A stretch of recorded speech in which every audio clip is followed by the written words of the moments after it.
Same. He's a ninja. You've told me. He just kind of ninja head. He's not even really there right now.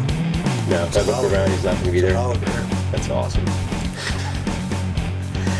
Welcome to Game Day Battle, where Cleveland sports news meets biased and outspoken opinion. I'm here with the Game Day crew and a huge show. Got Ramon Torres over there. Dale's going to bring his fantasy factor later. Normally Pete would be here with us, but he's on some leave for a while he tends to his new wife and the new life. Brett's he's at a party tonight. It's his birthday. Happy birthday, happy birthday. So he gets the night off to kind of tear it up a little bit. We're three musketeers. Three musketeers, and we're going to take it home tonight. So I'm going to have some of the Vegas odds, and we kind of go through that tonight. You did good last week. Yeah, I think I'm going to do some more good tonight. So. And I got some great fantasy news also this week. A lot of good info for you guys. So make sure you stick around for that. Absolutely. One thing that shows never ever do is hold themselves accountable to their predictions. They throw numbers out there. They throw stats. They throw things that they think are going to happen, and then they never happen, and we all just forget about it. Not here. We like to kind of own it. That's right. We right. say we're going to own it. We're going to show you what we thought was going to happen, and then talk about what really did happen, good or bad. So we're going to have that coming up tonight as well. But I'd like to get going right off with the big news, the trade. Jerome Harrison, Mike Bell, even swap. Are you saying even? I don't know. I think we got rid of a potential starter for a backup back simply because he's had some disputes with Mangini. I don't think that we got the best of this deal. What do you think? I mean, from what we saw with Harrison those last 3 games of last year, running for 500 yards, that's potential. They didn't want to give him the full workload. He's only seeing, I think he carried the ball 6 times last game for 6 yards. That's right, yeah, 1 yard to carry. 1 yard to carry. I mean, I thought he was the number 1 running back going into the year. Peyton Hillis definitely surprised some people, but I was reading up and it said that he was upset that he wasn't getting enough touches, he wasn't being involved in the game more often, But I can see where he's coming from after you being the number 1 last year and it becoming a backup this year. You're thinking I'm going to come in, I'm the starter. But then you got this guy out of nowhere in Hillis, who's just trucking people over, and now it's Cleveland's boy, Now you're riding shotgun. Yeah. Was he really destined to be starter this year? I mean, oh yeah. In the offseason, what do? They go out and they get Hillis and Hardesty. Is that showing any confidence at all in Harrison? I don't think so. Well, you need 3 backs. Obviously, they like backs with the first letter H in their last name. I mean, that seems to be what they're collecting. But I mean, last year, whenever Harrison got the ball 20 times, if he was given the rock 20 times, he went over 100 yards. He proved he could be a workhorse back. He never got that opportunity really this year. And 6 carries, granted 1 yard a carry, 6 carries is not a lot of yards. You got to get in the rhythm a lot of times, and maybe that's what he needed, and maybe that's what he's going to get in Philadelphia.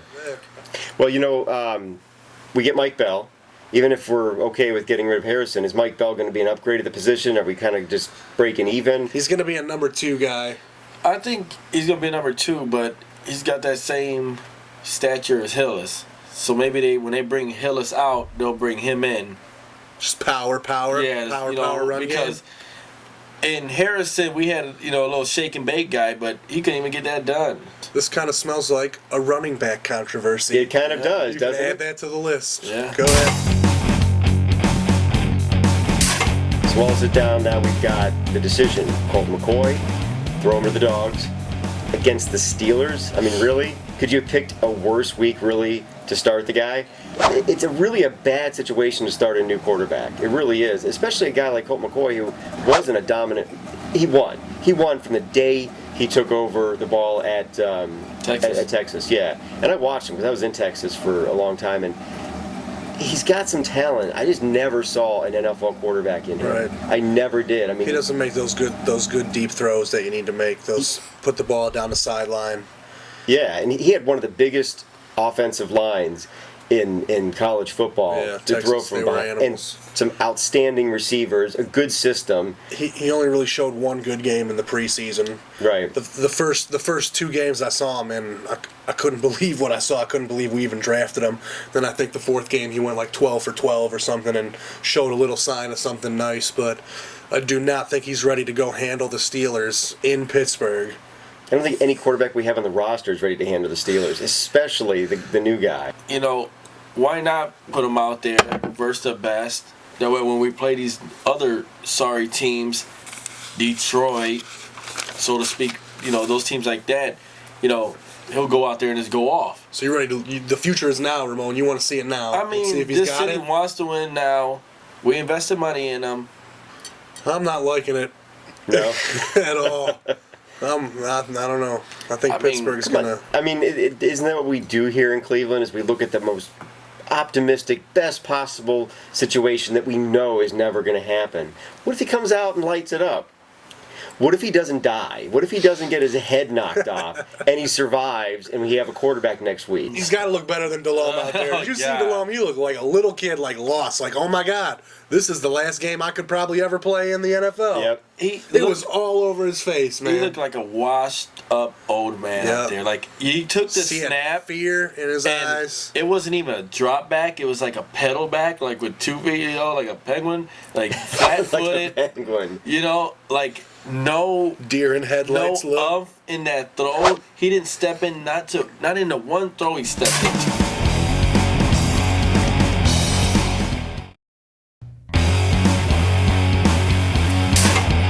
Hey, what's up, all you fantasy football fanatics? Welcome to the Fantasy Factor with DST. I got some great info this weekend that's hopefully going to give you the edge and push you towards that win. We're getting into week 6 right now, so I'm pretty sure you're pretty confident in what kind of team you have. It's about that time where you're looking at yourself as a contender or possibly a pretender. Right now I'm going to help you out with a couple guys who hopefully get you up that list and get you into the playoff rounds competing for that cash money. I could just sit here and sprout out Pro Bowl names for you guys to start, but we all know it's not that easy. You guys know who you should be starting right now. What I'm going to do is try to help you find a couple guys off that waiver wire going under the radar who can hopefully give you some nice plug-ins for bye weeks or injuries. To kick things off at the running back position, I'm talking about a guy named Mike Hart. Started off the season as the number 3 back in Indy, but through injuries to Joseph Adai, inconsistencies through Donald Brown, Mike Hart got in the red zone. He got a touchdown for him last week, and I love a guy who's running behind Peyton Manning. So Mike Hart definitely be a nice fill-in for you guys if you're hurting at the running position. Okay, at the quarterback position, I like 2 guys for you. Number 1 is Sean Hill out there in Detroit, putting out fantastic fantasy numbers. He's got a lot of weapons to work with out there. If you can still see Sean Hill out there as a free agent, he's a great fill-in for those guys who, like an Aaron Rodgers, might be a question mark for you this week. Also, I like Alex Smith a lot. I know he's on the woeful 0-5 49ers, but he's thrown for over 1,400 yards already, and that's good enough for top 10 in fantasy football statistics. And if you're in a yards league, you can definitely get some help from Alex Smith this week, okay? Also, I like, last week I told you guys about Chris Ivory, running back out there in New Orleans, was looking at him to start getting some major time. Looks like that didn't work out so well, so you might want to cut him, maybe try to grab Liddell Betts. He saw a buttload of the carries out there in New Orleans. He might be able to fill in for you nicely. All right, guys, let's take a look at some guys who are coming up right now. Start of the week for me is no doubt Big Ben Roethlisberger. He's taking on the Cleveland Browns. He's coming back after a 4-game suspension, an extra week due to the bye weeks. He is hungry, he is ready to roll, and he's going to have that ball flying all over the field. So I like Big Ben a lot this week. Also, wide receiver Danny Amendola for the St. Louis Rams. They lost Mark Clayton for the year. He had 12 targets last week. If you're in a PPR league, Danny Amendola can really help you a lot, because he's going to be catching a lot of balls, guys. Don't forget, you can also send me any fantasy questions you have. I'm here for you guys. You can hit me up at dst@gamedaybattle.com. If you're having trouble figuring out who to start, drop me an email. I'll see what I can do for you guys. Hopefully we get you that W. It's DST with the Fantasy Factor. I'll see you guys next week. Good luck.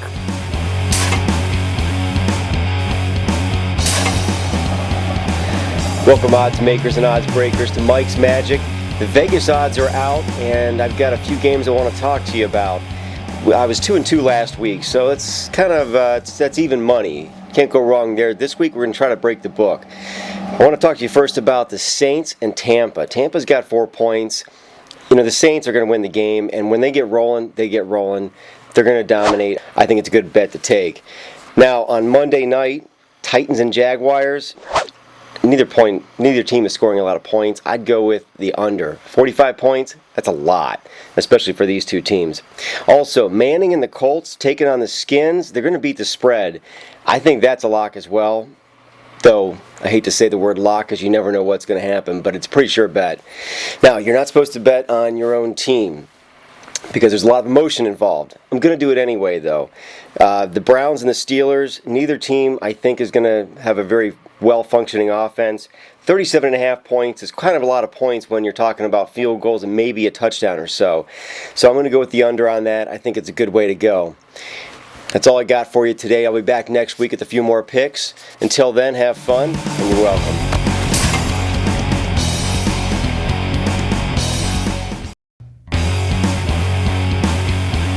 Well, I think it's time to sort of shift into some predictions with final score. But before we do that, I want to start a new segment where we're going to own what we've said from last week. I'm ready. You can put it on my ready? plate. I was close. I was close last week. You think? I had 21-14. Yep. Well, let's since you're so bold, we're going to start with you, Ramon. Last week, you predicted that the Browns would lose 21-14. Final score, 20-10.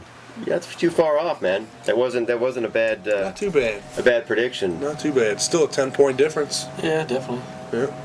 I think the best I can say for you, Dale, is you predicted twice, which is kind of unfair. It was, but I saw two different scenarios, and those scenarios actually happened. And that's the only reason I'm going to give you credit for this. Thank you. Is you predicted that Seneca would start. I You did. also predicted that Delhomme wouldn't last hardly any amount of time. He lasted a half a quarter. Right. We might not see him again. And That would be perfectly good, fine with me. I'm sure it would be. Me too. So while I did, tack our defense a little lower than I should have, I predicted a slightly higher scoring game. But You did 31-17 if Delhomme started and played the whole game. Yep. 31-24 if Wallace started and played the whole game. and I think it might have got there if Wallace might have kept playing. They might have even pulled it out because their definitely. defense, they let one big play go to Roddy White, but other than that, they seemed like they had it together. Yeah, and it is hard to say. I mean, just with shifting from quarterback to quarterback in game changes a lot for the offense, which of course puts a lot more pressure on the defense, and Yeah. things can really change. But so I would say that you get a pretty good rating though for predicting the The Wallace fall start. of the Wallace start and the fall of Delhomme. Mike So, Holmgren must watch GameDay Battle. I think he don't know. does. I don't think know. he does. Call me. I'm still looking for that league minimum. I'll be tackled on me. I'm good with that. So for myself, I mean, I can't just hold you guys accountable and not hold myself accountable. I did all right, though. 17-10, so I was 3 points off. Came the closest, man. The Should have played that one. the only thing that I was way off on is I specifically said they're going to have a big running game and no passing. I think they did okay passing-wise, actually. There was no running game at all. So they got close. They got almost to my score, but they just did it in a completely different way than I thought they would. I'll take it. So I think actually we should all give ourselves a pat on the back for being pretty close. So